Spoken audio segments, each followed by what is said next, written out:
All right, everybody. I hope everybody's having a good day. What we're going to be doing today is going through the excerpt of Seedfolks, just reading it for the second time. That's why I'm going to be reading it for you out loud. And what I want you to pay attention to is pronouns such as I, me, my, he, she, they, so on and so forth.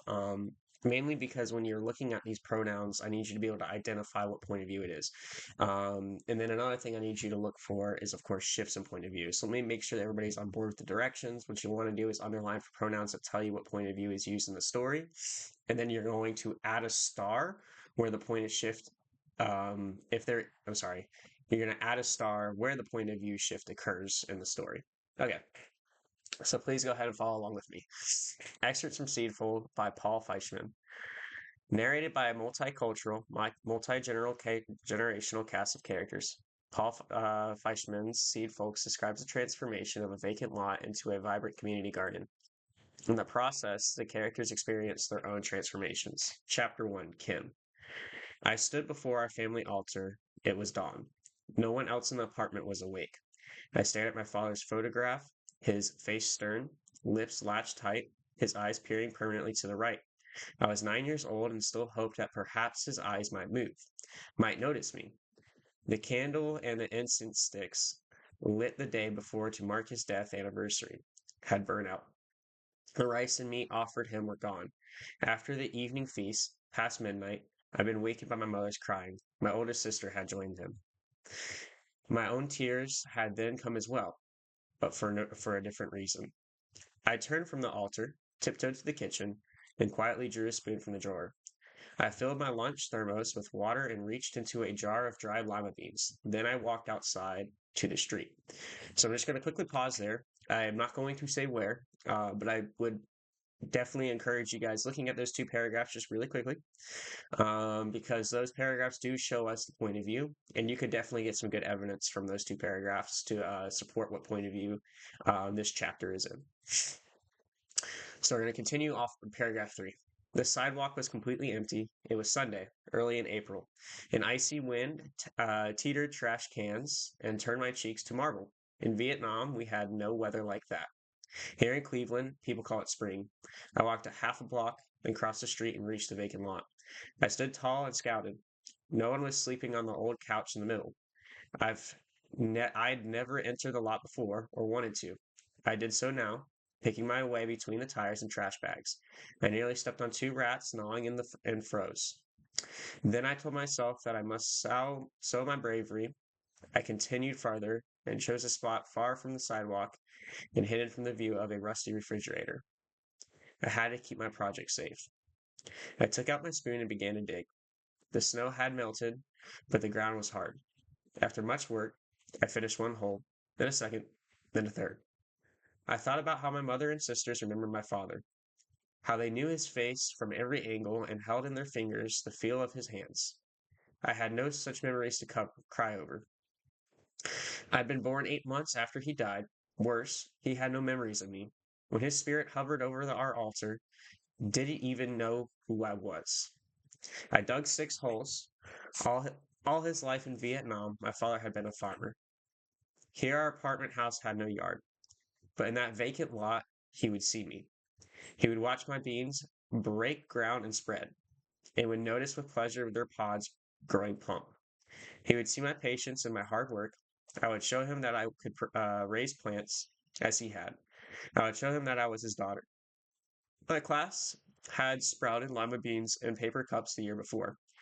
I now placed a bean in each of the holes. I covered them up, pressing the soil down firmly with my fingertips. I opened my thermos and watered them all. And I vowed to myself that those beans would thrive. Okay, I'm just going to pause really quick there. Again, this is just a reminder. What you're going to be annotating for is simply the pronouns that are telling you what point of view this passage is in. Because this is going to help you with the answers that are going to be happening the next activity after this, because you're going to have to not only tell me what point of view it is, but you're also going to have to explain to me the impact of this point of view. So let's continue with chapter 3, and this is Wendell. And again, the directions, what I would like to say is just make sure that you are underlying, and if there is a shift in point of view, make sure to start. My phone doesn't ring much, which suits me fine. That's how I got the news about our boy, shot dead like a dog in the street. And the word last year about my wife's car wreck, I can't hear a phone and not jerk inside. When Anna called, I was still asleep. Phone calls that wake me up are the worst. Get up here quick, she says. I live on the ground floor and watched out for her a little. I ran up the stairs. I could tell it was serious. I prayed and I wouldn't find her dead. When I got there, she looked perfectly fine. She dragged me over to the window. Look down there, she says. They're dying. What? I yelled back. The plants, she says. I was mad. I was mad. She gave me some binoculars and told me that all about the Chinese girl. I found the plants and got them in focus. There are 4 of them in a row. Still little. They are wilted. Leaves flopped flat on the ground. What are they? She asked. Some kind of beans. I grew up on a little farm in Kentucky, but she planted them way too early.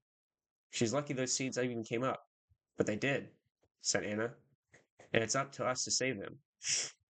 It was a weekend in May and hot. You'd have thought that those beans were hers. They needed water, especially in that heat. She said that the girl hadn't come in for 4 days, sick, probably, or gone out of town. Anna had twisted her ankle and couldn't manage the stairs. She pointed to a pitcher. Fill that up and soak them good. Quick now. School janitors take too much bossing all week to listen to an extra helping on the weekends. I stared at her one long moment, then took my time about filling the pitcher. I walked down the stairs and into the lot and found the girl's plants. You don't plant beans till the weather's hot. Then I saw that Sorry. Then I saw what had kept her seeds from freezing. The refrigerator in front of them had bounced the sunlight back onto the soil, heating it up like an oven. I bent down and gave the dirt a feel. It was hard packed and light colored. I studied the plants. Leaves shaped like spades in a deck of cards. Definitely beans. I scraped up a ring of dirt around the first plant to hold the water in the rain that fell. I picked up the pitcher and poured the water slowly. Then I watched something move and spun around. The girl was there, stone still, 10 feet away, holding her own water jar. She hadn't seen behind the refrigerator. She looked afraid for her life. Maybe she thought I'd jump and grab her. I gave her a smile and showed her that I was just giving her plant some water. This made her eyes go even bigger. I stood up slowly and backed away. I smiled again. She watched me leave. We never spoke a word. I walked back there that evening and checked on the beans. They'd picked themselves up and were looking fine. I saw that she made a circle of dirt around other 3 plants. Out of nowhere, the words from the Bible came into my head. And a little child shall lead them. I didn't know why at first. Then I did. Yeah. So one thing that I do want to you guys to think about is the characters in Wendell and the characters in Kim.